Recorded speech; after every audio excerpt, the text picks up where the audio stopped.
Begin PODFIX network transmission in 3, 2, 1.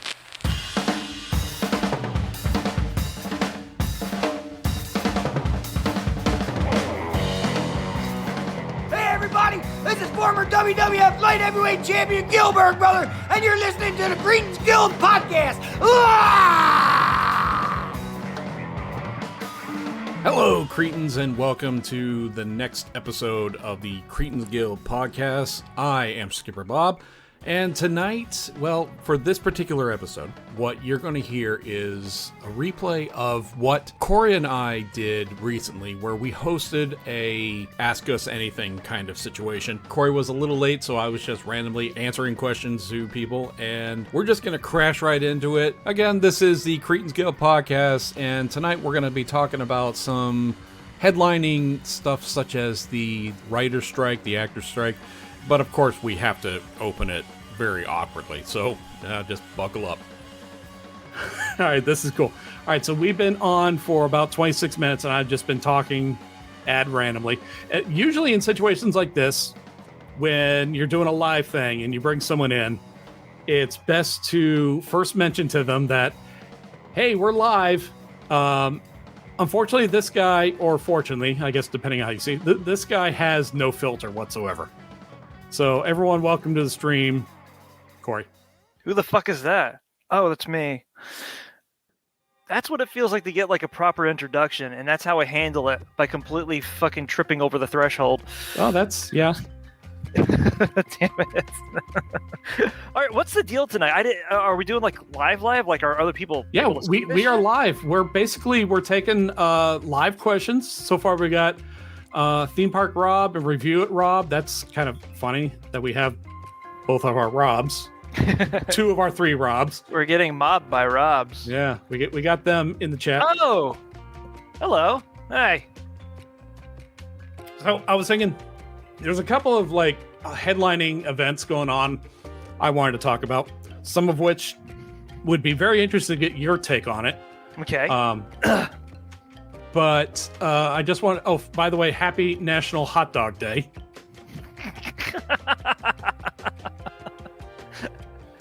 It makes sense. Hot dogs ought to have a day. Everybody else does. Every other thing does. I think donuts have like 3 national days throughout the entire year, throughout the span of a year.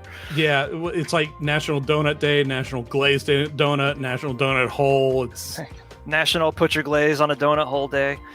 Wait, why did I think of that's donuts a different first things after you mentioned that it's National Hot Dog Day? I don't know. Well, I wanted to get your opinion because you lived in Chicago for a little while. Mm-hmm. How long did you win? Well, the first time I was there for about a year. The second time, I'd say 6 months, and then the third time about 4 months. So, like, altogether, 2 years. So, yeah, we'll say 2 years worth. Yeah. All right. So then you've had some traditional Chicago hot dogs, right? Yeah. Mm-hmm. All right. What is a traditional Chicago hot dog? Usually speaking, now see, I didn't have. I've heard. Mm-hmm. Now, correct me if I'm wrong. I've heard there's no ketchup.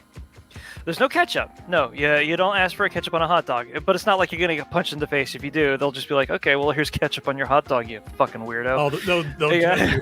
Yeah, silently. They won't even tell you that you're a fucking weirdo, but they'll give you your fucking ketchup, you fucking weirdo. No, all right. What else do you think is on a Chicago dog first? Just Chicago so I can get dog. like the. I would say chili. Maybe some chili. There's no chili. No. Okay. How about onion?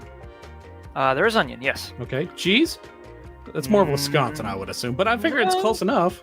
No cheese, but I've seen people you put cheese on their dogs. Yeah.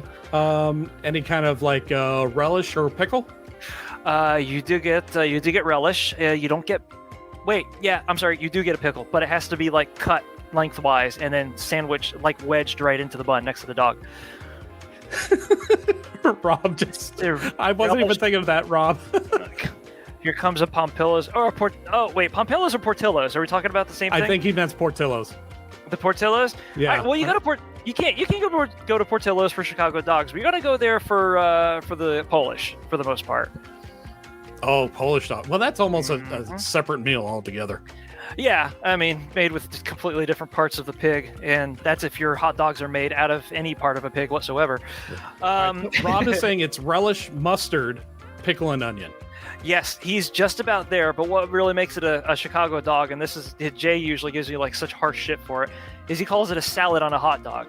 So what else you need is to have 2 sport peppers, tomato slice, and a bunch of celery salt on the top of it. Now, That's a lot of shit on your dog. that's a ton of shit on your dog, which is why I tend to get them for dinner whenever I didn't have any money. But what made my enjoyment of the Chicago hot dog very untraditional was that what do I hate on my hot dogs? Mustard. Oh. I don't have mustard on my hot dogs. So every time I went into, there was a place that was literally like a block away from me, called like Flubadub. What's that? First one of the show. Oh, See, no. I'll mute my mic if I have to cough or burp, but no, you just let it all fly. That's where the no filter thing came from. Or at least I can live up to that part of the claim, because once you said that, I'm like, shit, do I like drop an N-bomb here or something? I can't do that. Jesus. Did I say something like completely abominable? Well, give me Not a yet. little bit of time to like warm up first. Yeah. Well, anyway. got plenty of warming up. Yeah. So I would go into Flubadubs and be like, oh, it's the guy that gets a Chicago dog without any fucking mustard, you fucking weirdo. And I'd be like, yeah, because mustard's disgusting. Unless, and I found this out in the last week, you cook a burger on top of it, then it's like almost god tier. But that's Drop a what? If you cook like a burger on top of it. All right, here's what happened. Sorry to bring the conversation away from dogs into something else.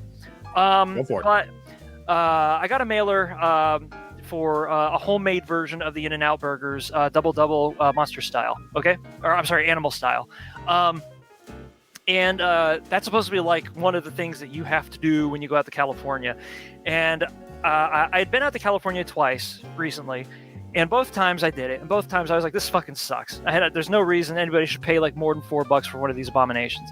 So I thought you meant just going to California in general. No, a lot of California is pretty neat, and a lot of it's not, but it's a huge cut of land. So there's going to be variables. Anyway, we're talking about fucking food, Bob. I don't know why you can't just stay on the subject. Right, burgers. Anyway, so so I was like, okay, well, this tells me how to make my own version of this, but homemade. Let's see if maybe I just got both of these sandwiches from like bad In-N-Outs, and maybe there's something redeemable here. Maybe we can scratch the surface of it. And not only did I end up making like the biggest goddamn hamburger of my entire life, like you should never let me like near a 1 pound slab of meat ever, because I create things that would scare the living fucking lettuce off of a Fuddruckers burger, and you're not supposed to ingest that. Theme Park Rob knows In-N-Out is severely overrated. I'll tell you what though, it's not as overrated as goddamn Whataburger is, because Whataburger was just fucking disgusting. In-N-Out, it left me a little bit dry. It was disappointing. Whataburger fucking blows, like capital B blows. That's a hard B right there. Yeah. I mean, the rest of the letters are capital too. BLOWS blows all the way, and not in the best of ways. So I went ahead and made one. And what you do is you caramelize onions first, and then you take those out, put them aside, and you drop 2 raw patties into the pan. All right. You don't like hard fry them or anything like that. Salt and pepper on one side, flip them down. On the uncooked side, salt and pepper, and then you slather mustard all over it. And then once the bottom side is done cooking, you flip them so that you're cooking them in the mustard. You cook it with the mustard on it. You cook it with the mustard on it, and then you eat it, and then you blow fat ass nuts because that shit is so. Okay. Jesus Christ! I can't even give you a compliment before you give. I was gonna say that makes kind of sense, because the moisture from the mustard would soak into the meat as you're cooking it. Yeah, it doesn't burn or anything. It's brilliant. And it's funny that like you brought up the science of it, because I'm over here, and Mary, she's like a student of the Rachel Ray University of Stovetop Magic and all that. So whenever we're like cooking stuff, she's always dropping this mad science on me, and I'm trying to pick up as much as I can, and that makes total sense. Like I guess it's because there's too much moisture or something, whatever it was that you just said. that would make a lot more sense to me if I thought about it for more than a second. It doesn't, like, there's no chars or anything. You don't even have to scrape anything out of the pan when you're done. And most importantly, it's goddamn delicious. I had no idea. Are we talking like pan fry? Yep, straight up in not even in an cast iron skillet or anything. Just get a pan, Right. put it on the stovetop, and then do what comes naturally. Oh, okay. So that would lead me up to like my next question. Which would you prefer going back to hot dogs? Mhm. Do you prefer them rolled, boiled, steamed, or air fried? Huh. What's rolled? Oh, you mean like where it's on the it's on the roller. I didn't know that was officially sanctioned methodology, but I didn't know what else Sure. to call it other than the 7-Eleven method. I'd say corralled, maybe. I don't know. Promenaded. Okay, so rolled. You said steamed, Boiled and air fried, which is my boiled and personal air favorite. fried. For the longest time, I've had them boiled, and the thing, I'm not super into hot dogs because if you have one like by itself, it's just like, I know what part of the raccoon they use to make this, and I'm not into tail. it. The tail, yeah. No, pig lips and assholes. You saw The Great Outdoors, right? Yeah. It's all byproduct. Hot dogs to me, like au natural, are not that tasty.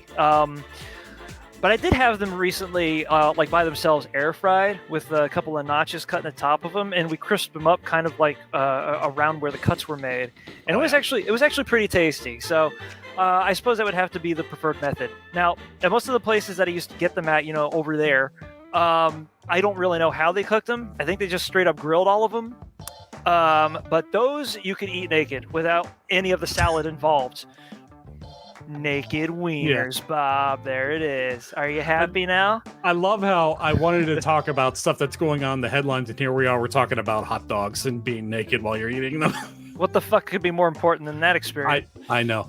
Review it, Rob. Brought up something great. Speaking of dropping bombs, happy Barbenheimer week. All right, well, we've got something to Google now. Hang on a sec. What do you mean Google? What's Barbenheimer week? It's the release of Barbie movie and Oppenheimer. Is an internet phenomenon. It's got its own Wikipedia entry. God damn it.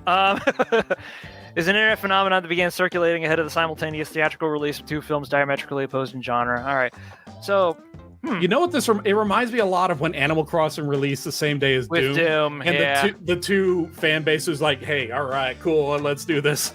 Yeah, you'd see Isabel saying rip and tear until it's done. Yeah, that was fun. Yeah.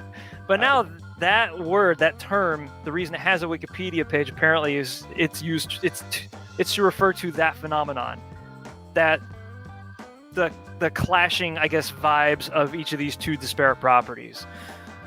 Except for when they don't clash, they actually get along. Yeah, I suppose. I don't know. I mean, Barbie do be dropping bombs, but I don't know if they wipe out Japan. I am become deaf. But I'm only Ken. Or I'm just Ken. Ah, fuck. Damn it. Never mind. All right. You get it right eventually. We'll fix it in post. Oh, thank you. All right. All right. So also later on, in like just a few days, we have Comic-Con that's coming on. Nice rhyming. Your Comic-Con? No, the Comic-Con. Oh, SDCC. That one? Yes. The one that's over near the In-N-Out on Santa Barbara, like way west of here. That's what I thought it was, but now that you're asking, I'm questioning it in my head. But I thought that's what it was. Like when you say Comic-Con, it's the San Diego Comic-Con. That there's nothing else that you can just label as Comic-Con and get away with it. I usually think of like three, and just to put all your self-doubt aside, it is San Diego Comic-Con. It's happening? No. July the 20th through the 23rd, and that's pretty soon. I usually think of three of them. It's either the MegaCon, because, we've been down there. Which, that one, last year, the year before, this year, and next year, completely different times of the year. Eh?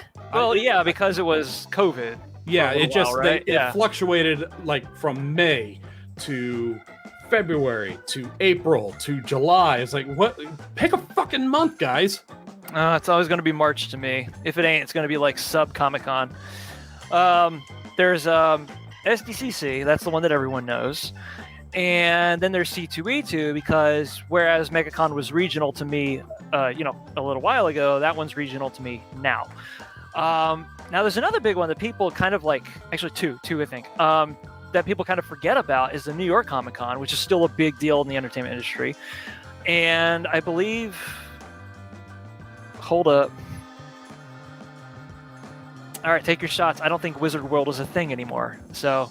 Oh, I couldn't tell you on that, but now that you were going all these other cons, I remember Anime Con in LA a couple weeks ago just dramatically undervenued or oversold, one of the two, because somebody, like lots of people were stepping over to balconies and they were holding their phones out, and you just see like no floor space. It's just all people for.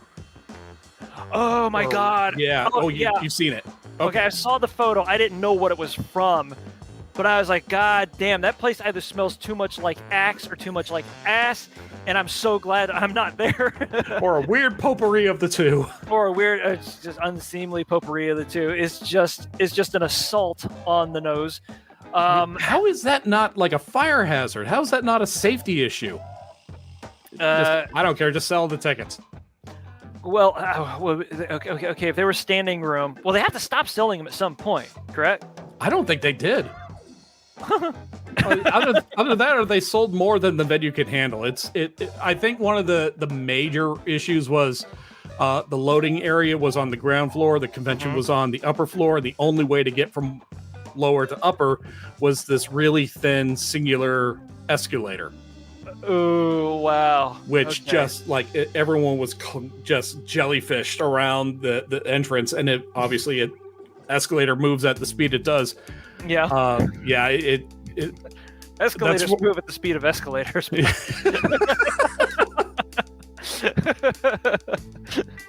That is actually a scientific demarc. Yeah. Since we're talking about Comic-Con, I wanted to ask a couple of trivia questions, Comic-Con related, and if anyone is watching, they can type in their answers if they want. This comic book character is considered their first true comic book hero back in 1936, because all comic book characters at that time were story-based, like cowboys and Indians or pulp characters. There wasn't an actual superhero hero type of character. Yeah. So there wasn't like an icon or something. Yeah. Okay. So who do you think was the first one in 1936? 36. Human Torch. Formerly of no, Human Torch was one of the original Marvels. Yeah, that's a really good guess, but I think this predates that. This might predate that. All right, how many guesses does one get? Well, I guess as many. I can give. I wasn't sure if this would give it away, but I have the creator's name. Oh, okay. Well, go ahead and hit me with that. Lee Falk. The Phantom? The Phantom. Seriously? Yeah. Oh, no shit. That's pretty cool. I wouldn't have known that. Well, the Embark Rob got it. Yeah, he got it. Yeah. Unless he Googled it. Flash Gordon. Flash Gordon. Oh, shit. Flash Gordon's a really good guess. Was Flash Gordon a comic book character?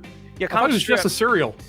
He was a comic strip character first. I was going to go with either Flash Gordon. The Phantom was like way off my radar because I honestly thought that was middle century. I thought Fuck like came way after like even the Spirit. But that might be because they actually ran the Phantom comic strip in the news press. You remember that? Yeah.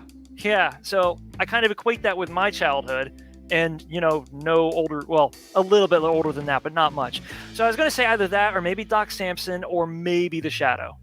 But I thought the Shadow would have been, that would be a good guess. When did Superman debut? Superman would have been in the...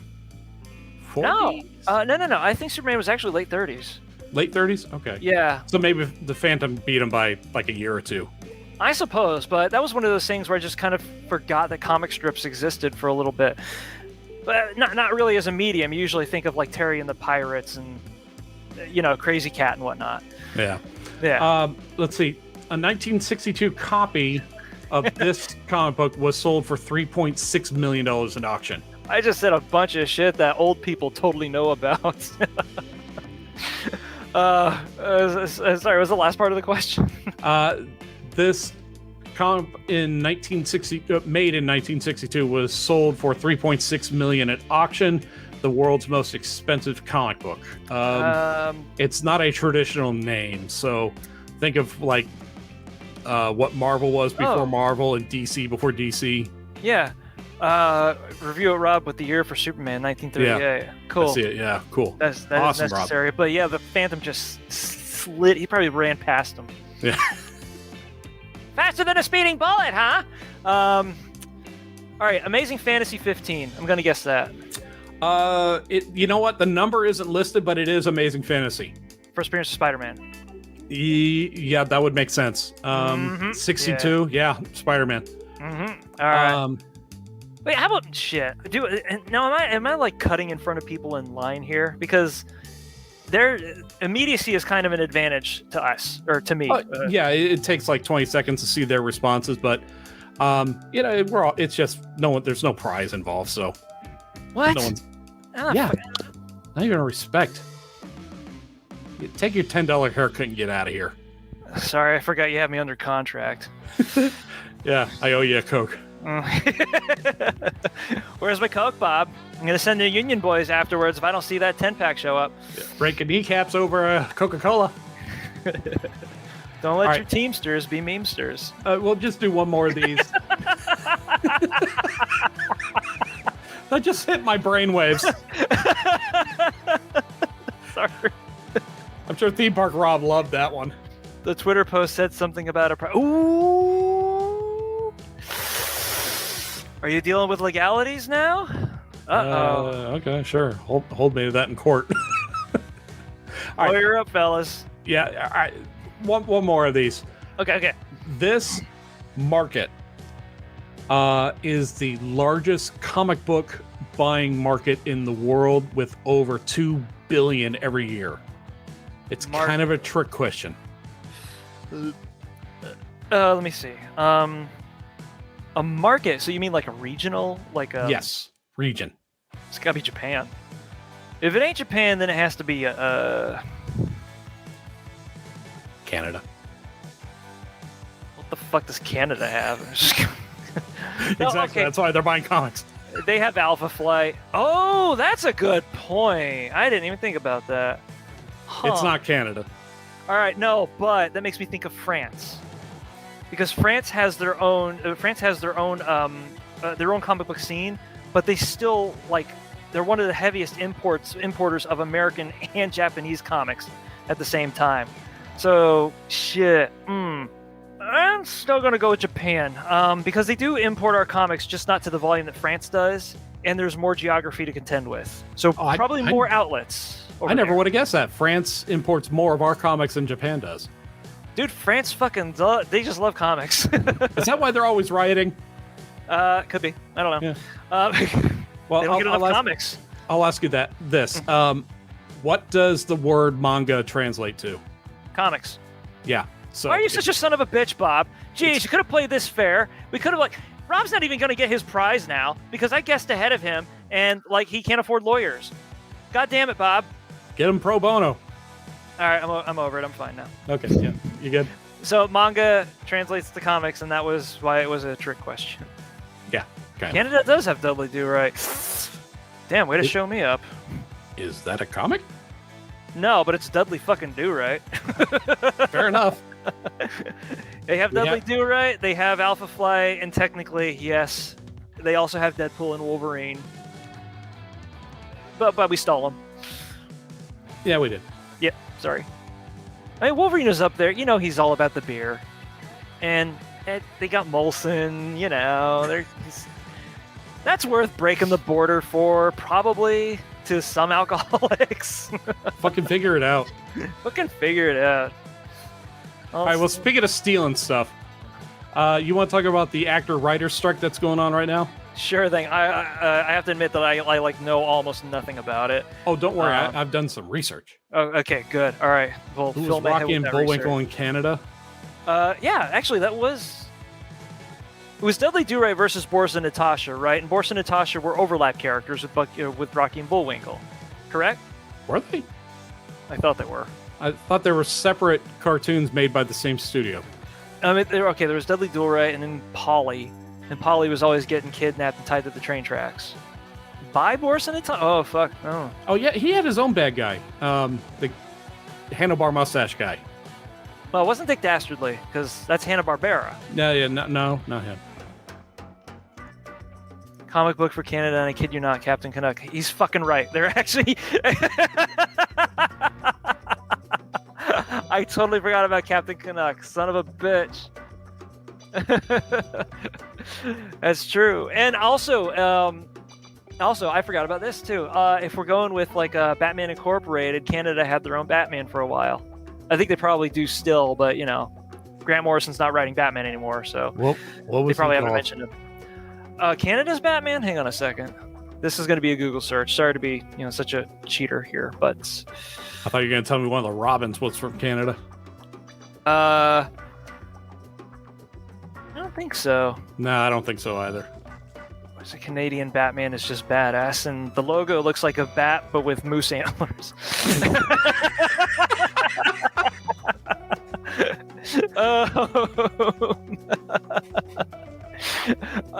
Nope. I'm not finding any information on the Canadian Batman. I'm Batman, eh? All right, Batman of All Nations. This is from the DC Wiki, so let's see what Canada's got. Canada doesn't have one. No, that's not right. Really? They don't need one because there's no rooftops tall enough for him to rappel from. Like, why don't they have a Spider-Man either? Same reason. Oh, come on. Like, Vancouver exists. He could be like patrolling the Timmy Hortons, All crime is within Ontario, man. That's true, and it's only the major metropolitan areas. I mean, going by that metric, he really only does stick to Gotham City. When crime becomes an international interest to him, it's only because the Justice League ropes him into it. And you've read those issues of the Justice League where Batman's like, nope, I'm out, not good enough, see ya. Yeah. So, yeah. I mean, it could probably... I think it wouldn't be Vancouver. Vancouver is well known because it is like a place of industry. It's where a lot of TV shows are filmed. No, the Vancouver comic book characters are more of like the Wolverine and the wilderness style. Oh, yeah? So they're mostly rural. Sasquatch, for God's sake. Sasquatch is class. And how could I forget about him? Shit. Wendigo, too, come to think of it. Yeah, same thing, yeah. Yeah, basically the same guy, yeah, but still technically separate characters. No, I think Toronto would be like the home base for the Canadian Batman, if there is. And it's fucking weird that I can't locate him on... It's basically like the major node like for the information addicted. And it's like, well, maybe he doesn't exist. Maybe he himself is actually a myth. A guy in Canada went by Brampton Batman. It actually did pop up on the Google search. I didn't know if you wanted to open up the can of worms or not. I'm Suction Cup Man. Look at me go! All right. So there's a strike going on. Not of Batman, but of writers and actors. Yeah. All right, yeah. Which would include a couple of Batman, actually. Oh, that's true. Yeah, some of them are on the lines. Let me give you just like the quick synopsis here. In WGA and the SAG pushing for increased pay to counter rising inflation, shrinking residuals, and the rise of streaming content. Both want to limit the use of artificial intelligence to generate content. Yeah. Now, one example, I don't remember who it was, but there was some actor who posted her residual pay on TikTok or something like that, and it listed all the episodes that she was in for a whole season, and it was like 2 pages worth. At the very bottom, the payout was $27. Oh, yeah. So yeah, these people, actors, writers, they are not getting paid. Especially the streaming owners they are stealing from the poor and giving to the rich, without a doubt. The timeline here is back in April 17th, the WGA, they started striking. Late night talk shows, Saturday Night Live, they all went dark or canceled shows. Last week tonight with John Oliver ended indefinitely. which I'm really, really sad about that because that's one of my favorite shows. Mayim, I always have trouble with her name. Mayim Bialik? Mayim Bialik? Mayim Bialik, thank you. She stepped away from hosting Jeopardy since she was a SAG member. Ken Jennings took over since he's just a guy. I guess, does that technically make him a scrub, though? Or a scab? Because he's not an actor. Well, he doesn't have a card, so no, I guess we'll get into that because that's kind of like a gray area. Yeah. Let's see. In June, the Directors Guild approved a new contract with the Producer Guild, which I found that to be a little interesting. Directors were getting what they asked for, which means they either weren't asking for much other than what they were already getting, or the Producer Guild was like, just give it to them. We don't care.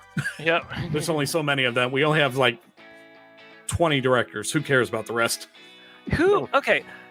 One thing I've always been kind of curious about this is what's the assumed feeding chain in Hollywood? How do you say? Okay, so if we're thinking about I can understand. I kind of understood why the writers were going on strikes because it's very much like a gig economy and has been forever, and it's really easy to get railroaded. Yeah. If you're doing well for yourself, then you're doing well for yourself, and congratulations. But you're not a millionaire. You might be pulling in six figures, but a lot of people in Hollywood are getting paid way more than you are. Well, that's the problem. That some people who are receiving 5-6 figures, the cost of living in Los Angeles is just so astronomically high with their insurance and their guild fees and some other fees that they have to pay that they're going home with almost nothing. And the price of an In-N-Out burger. Double. Well, that's your own choice at that point. Yeah, right. That's why I wasn't going to hold the six figures against him. Not to use this as like a die-hard barometer, but whenever I mentioned what I was getting paid while living in New York, people would be like, "Why did you give that up?" And it's like, "Because you're paying $2,400 a month for rent, dude. That's why." Well, it's not as much. That's not why, but it's not as much as you think, you know. So there are expenses that mount, and especially if you're living in Los Angeles. That's another kind of a question for another day, because remote working should alleviate those kinds of hardships or at least obligations. But whatever. You're living in Los Angeles. You're networking in Los Angeles. You're paying Los Angeles cost of living. Let's see. In July, the Screen Actor Guild decided to join the strike. So what are we now? We're in July, April, May, June, July. We're 3 months into the strike of Hollywood basically being shut down. Somebody from the Producer Guild basically leaked out and this was confirmed to come from them. The end game is to allow things to drag on until union members start losing their apartments and losing their houses. Pro wrestlers aren't that big of heels. Yeah, actually, Jay was telling me something yesterday about how some of the picket lines, studio property managers are. I'm hoping I get this right. Studio property managers are being told to trim most of the shade trees located on property, so that the picketers they don't overheat, but so the picketers are not as able to picket for as long as they want to. Oh, yeah. Basically, They're doing like all these tactics to try and make life difficult for the picketers. Yeah. Let's see. So the last time we had like a big shutdown in production like this over 15 years ago, but this is also the first time that both the actors and the writers are striking at the same time, so nothing is getting done. I'd assume because the writers industry stands to be pretty roundly fucking cratered if they fail, and the actors are getting in on it because of like you mentioned before, there are artificial ways to replicate or at least squeeze performances out of somebody who doesn't play ball. Yeah, And it's not just like the head writers and the top actors. It's like all the background actors and the side bit writers and like all the little people. They can't go off and work somewhere else because they have to devote their time to this thing, and they can't make a living since they have to work on this thing. Like if being an out of work graphics op is this painful, I couldn't even fucking imagine what being an out of work writers, screenwriters like. Rob with the knowledge, both Robs with the knowledge actually. Yeah. Game shows, reality shows, soap operas, they have a different union, are not all under SAG rules, and wrestling writers don't count apparently either. That's kind of funny because wrestling shows and soap operas are produced very similarly. I mean, I know it's kind of obvious that people compare them all the time, but they have to be like written and staged day and date. I've been told that like people that star on soap operas treat it very much like a day job, which is why that one guy's been doing that soap opera for like fucking 50 years by this point. Yeah, the way soap operas work is they're network owned. The network themselves pay them, so they are contracted differently. Plus, I know with like some TV shows, they would have this room full of everyday they would have the head writer and then 5 or 6 support writers, and then maybe 3 or 4 bit side writers who they would come in, they would submit. In some shows, they were required by the union to take one of the scripts from these side guys and use it in the show in some way, at least once a season. So those like side guys were always fighting. It's like, hey, here's my story. Yeah. So that it's kind of like that. Game shows, they work under a different kind of contract than other actors and writers. So it's more of the production house. Because I remember the last time there was a writer's strike, Letterman stayed on air because he met his writers' demands. Meanwhile, writers who were under the network level, because Letterman owned his own show, he was allowed to do that if he wanted Worldwide to. Pants. That was his production company, right? Yeah, he owned it, so he was allowed to cross picket lines. Like, okay, yeah, here, I'm going to pay you. And I think Conan eventually did the same thing. Really? Well, eventually. Huh. Not at first. Like the first couple of weeks, I don't know. Actually, no, he didn't, because his show was owned by NBC from the get-go, so he couldn't cross the lines. I thought I thought you were talking about when he was on TBS. Sorry. Oh no, this was 15 years ago when he was still probably before even his Tonight Show run. Yeah. And it's kind of too bad that talk show hosts don't have their own union. They're all under the network umbrella, basically. Right. And also with professional wrestlers, I actually wondered that, like, 2 things. First off, these guys are on TV all the time and they're talking. Why don't they have SAG membership? It's different rules apparently for wrestlers, but they do have writers. For but wrestlers themselves, that was like one of Vince's big things for the longest time, right? Yeah, no unions. union. Yeah, And still there's no union. Jimmy Hoffa on that. Yeah.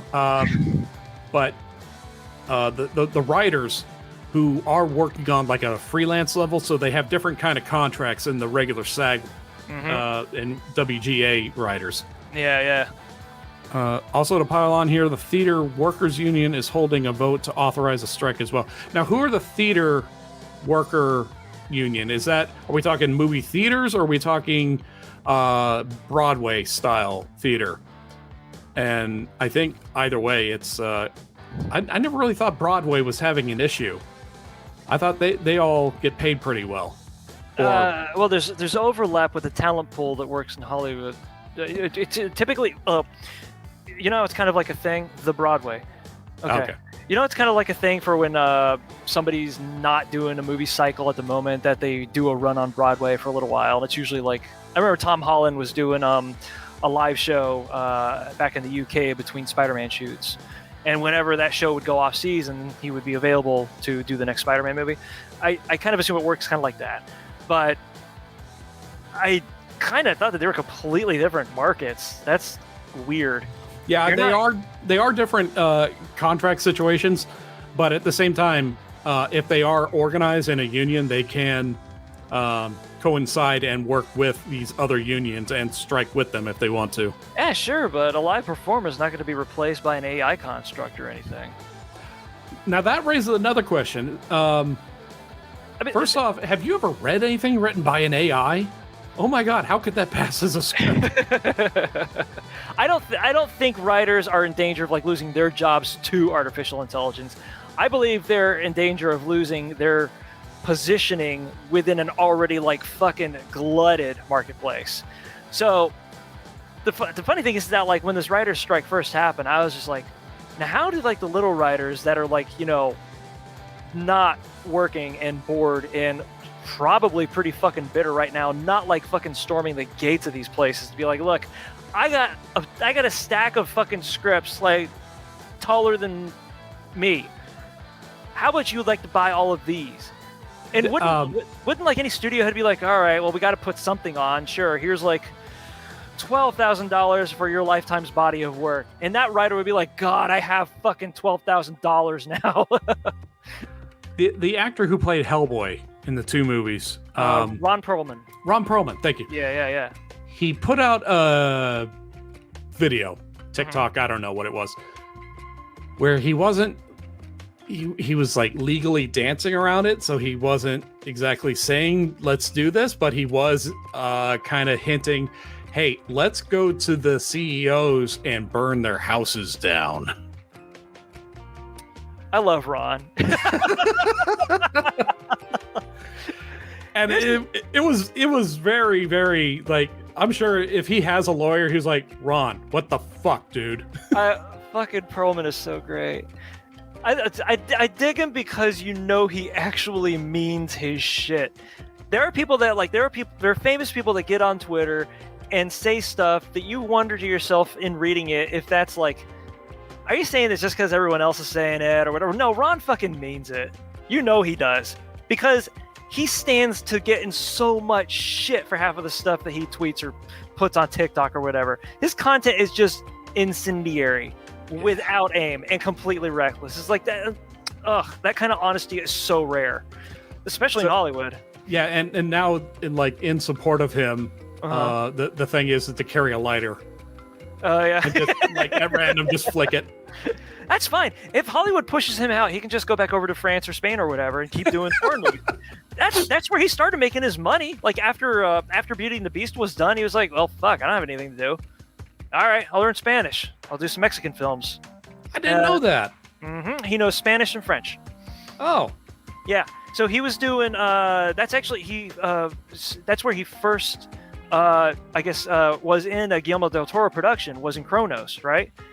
And he didn't play the main character. He was like a side character, and he was mute through most of it.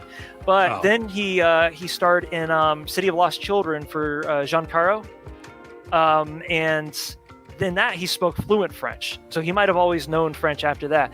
And then he came back to do some more stuff for Del Toro later on.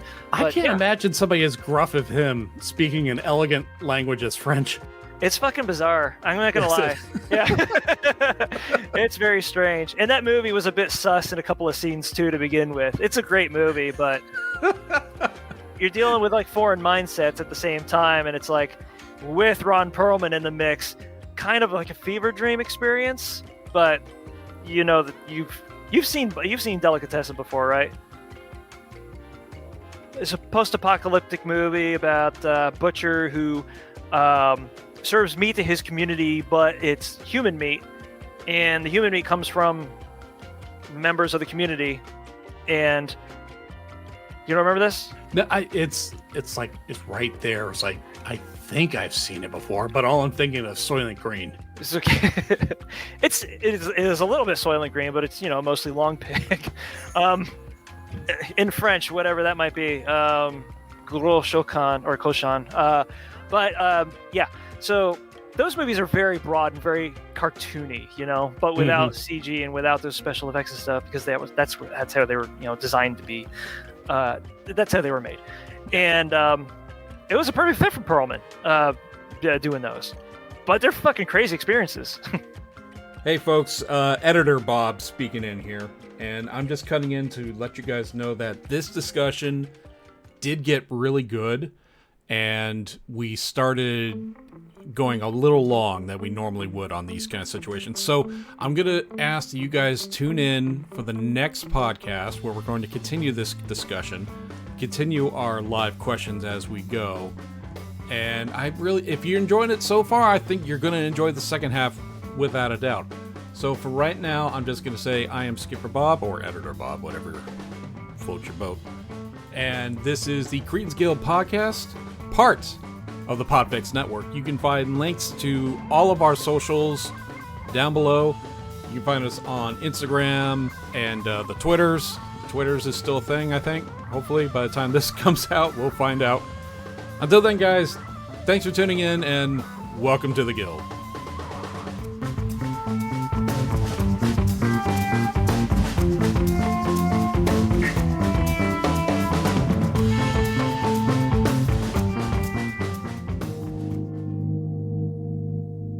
This was a podcast of the PODFIX Network. You can check out more shows like it at podfixnetwork.com.